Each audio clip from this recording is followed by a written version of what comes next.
এখন আমরা টো ক্যাপের প্যাটার্নটা ডেভেলপ করব। টো ক্যাপের প্যাটার্ন ডেভেলপ করার জন্য জি পয়েন্ট থেকে সামনে আমরা 23 mm ডিস্টেন্স একটা পয়েন্ট নেব।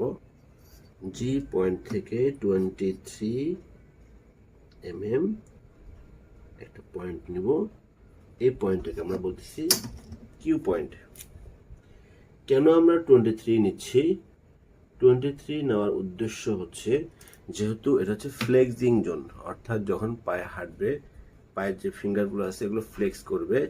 ফ্লেক্সিং জোনে যাতে করে এই টো ক্যাপের জয়েন্টটা না পড়ে, এই জন্য একটু সামনে আমরা ফ্লেক্সিং জোন থেকে সামনে টো ক্যাপ প্যাটার্নটা নেব।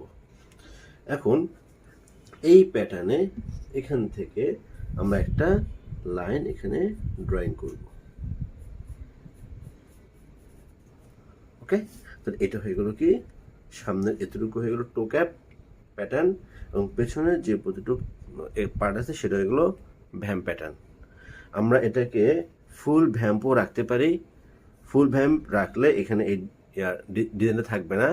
আর যদি আমরা একটা টো ক্যাপ ডিজাইন রাখতে চাই তাহলে এটাকে এভাবে আমরা সেপারেট করে দেব।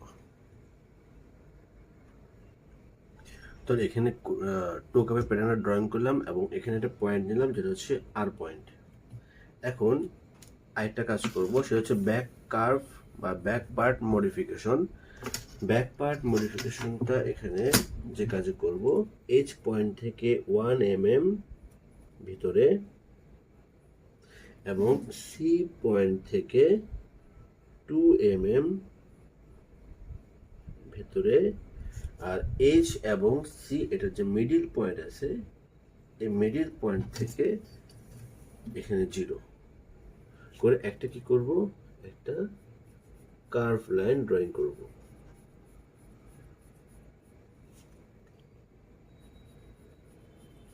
এই কার্ভ লাইন মডিফিকেশনের কারণ হচ্ছে ফিটিংটা যাতে পায়ের সাথে ভালো হয়, এই কারণেই মূলত এই কাজটা করা, যাতে করে জুতা যখন পরবে হিল গ্রিপ থেকে যাতে করে এটা খুলে না আসে বা ফিটিং লুজ অথবা টাইট যেন না হয়। তো এই যে আমরা এটাকে এই কার্ভটা করে ব্যাক পার্ট মডিফিকেশন করে ফেললাম।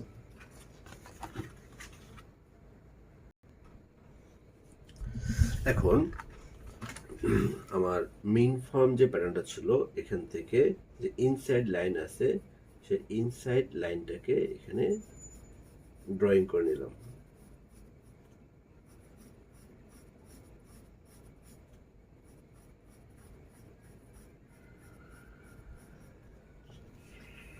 ওকে, দেন তারপরে এখন এখানে আরেকটা কাজ করি, বি যে পয়েন্টটা আছে বি পয়েন্টটাকে এখানে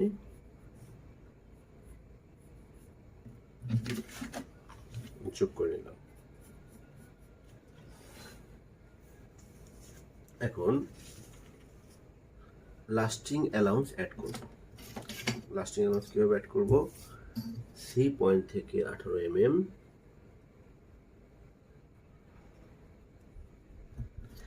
ই পয়েন্ট থেকে 17 mm এবং বি পয়েন্ট থেকে 15 mm, বি পয়েন্ট থেকে 15 mm ডিস্টেন্সে আমি তিনটা পয়েন্ট। এখন এই পয়েন্টগুলোকে অর্থাৎ 15, 17 এবং 18 ঠিক যেভাবে এই লাইনটা আছে আমি এভাবে এখানে আরেকটা লাইন ড্রয়িং করব। যেহেতু এখানে এরিয়া অনেক বেশি, এই জন্য আমি আরও কিছু ঘন ঘন লাইন নিয়ে নেব।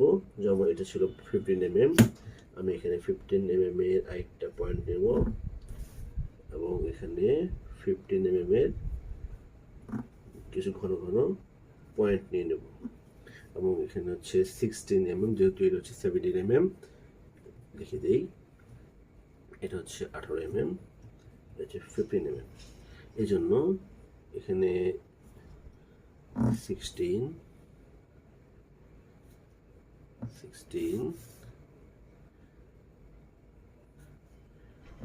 18,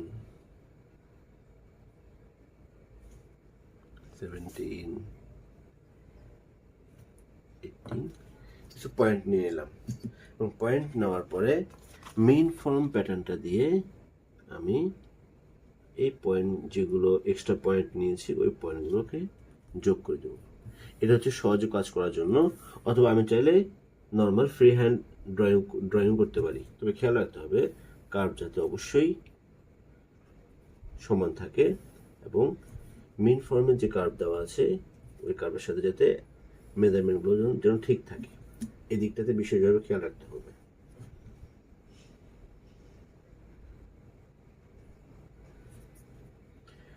এটা হচ্ছে আমি আমার প্রসেস দেখাচ্ছি, আপনারা চাইলে আপনাদের মতো করে আরও সহজে করতে পারেন। এটাই যে করতে হবে এমন কোনো কথা না, এর চেয়ে সহজ প্রসেস আপনারা আমার চেয়ে ভালো অবশ্যই জানবেন, আপনারা সেভাবেই করতে পারবেন, কোনো সমস্যা নেই, এটার জন্য কোনো নিয়ম নাই।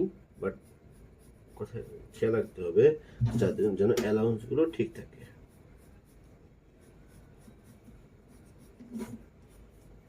ওকে, দেন যেহেতু এখানে ইনসাইড পয়েন্ট আছে, তাহলে আমাকে কি করতে হবে, ইনসাইড পয়েন্টটাও এখানে নিয়ে নিতে হবে। আমি এখানে অনুমান করে এখানে ইনসাইড লাইনটা ড্রয়িং করব।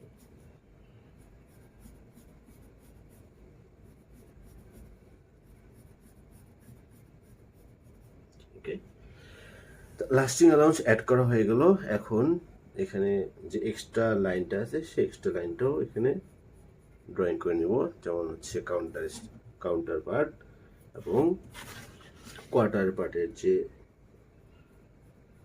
পার্টটুকু আছে, কার্ভ যেভাবে আসে, অর্থাৎ কার্ভ স্মুথ করার জন্য যেভাবে আসে লাইনটাকে আমরা সেভাবে নেব। দেখেন, তো এটা হয়ে গেল, এটা প্যাটার্ন বা বেসিক প্যাটার্ন। এখন এই বেসিক প্যাটার্ন থেকে আমরা কি করব, ওয়ার্কিং প্যাটার্ন আমরা বের করব।